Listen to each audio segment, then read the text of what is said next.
Hello everyone. कैसे हैं आप लोग। मेरा नाम अनुराग उपाध्याय है। मैंने आरआरबी एनटीपीसी 2024 ग्रेजुएट वाले एग्जाम में चंडीगढ़ जोन से टाइपिंग पोस्ट के लिए क्वालिफाई किया है।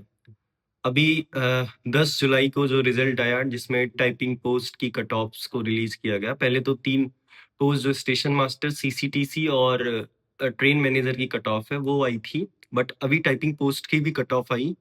तो उस पीडीएफ में मेरा भी रोल नंबर है और मैंने भी टाइपिंग पोस्ट की दोनों कट ऑफ को क्लियर किया है।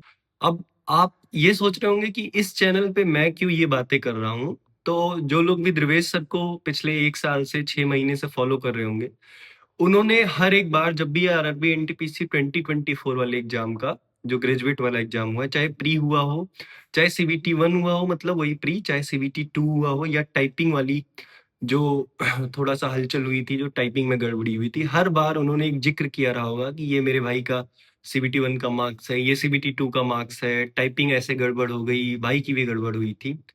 तो फाइनली मैं वही हूँ, मैं उनका छोटा भाई हूँ, ध्रुवेश सर का मेरा नाम अनुराग है।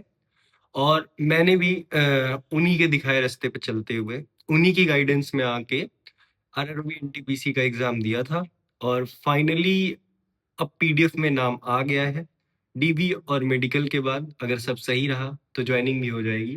आपको पता है कि Dhruvesh sir junior account assistant के पद पर कार्यरत हैं और उन्होंने ही मुझे इस पोस्ट के बारे में बताया था कि ये एक ऐसी पोस्ट है जो बहुत ही आरामदायक है। मतलब इसमें नाइट शिफ्ट्स नहीं है, सिर्फ एक फिक्स्ड डेली वर्किंग आवर है और छुट्टियां भी अच्छी हैं और बड़े अच्छा और बड़ा रिस्पेक्टफुल काम है रेलवे में। तो मैं भी वहीं से मोटिवेट होकर जूनियर अकाउंट असिस्टेंट के पद पर जाना चाहता था रेलवेज में, और यही सोच के मैंने रेलवे का फॉर्म भरा था। तो मैं जब जोन सिलेक्ट कर रहा था अपना 2024 में, तो मैंने देखा चंडीगढ़ जोन में टाइपिंग की पोस्ट काफी ज्यादा है। मतलब ऐसे तो टोटल पोस्ट 410 ही थी, आपको पता है, बट जिनमें टाइपिंग की पोस्ट यूआर के लिए 150 के करीब थी।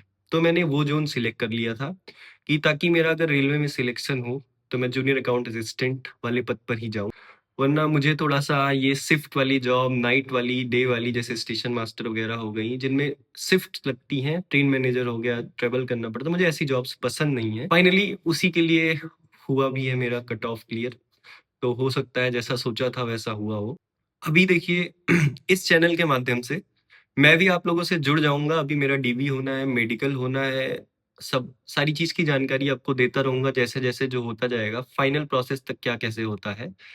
और अभी मेरी उम्र 23 साल होगी। मैंने फर्स्ट अटेम्प्ट में ही ये चीज़ें क्लियर कर ली हैं।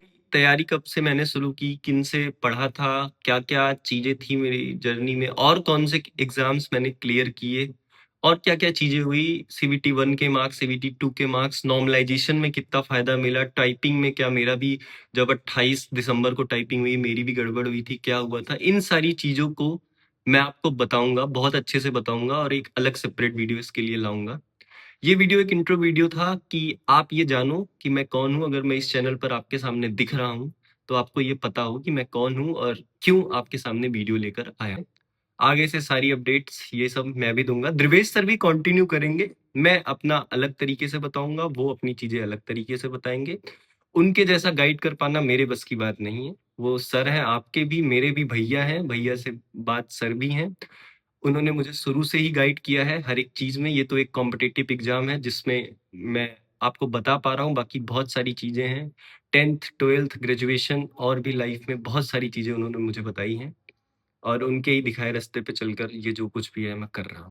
चलिए अगली वीडियो लेके आते हैं आपको कि मैंने कैसे क्लियर किया, क्या मार्क्स थे, कितना मेरा स्ट्रेटजी था, किससे मैंने पढ़ा, कितना टाइम पढ़ता-वढ़ता था, ये सब चीज़ें भी आप लोग इंटरेस्टेड होते हो जानने में तो बताऊँगा। थोड़ा-सा आपको फ़नी भी लगेगा। आने दीजिए अगला वीडियो। तब तक के लिए चलिए बाय, नमस्कार।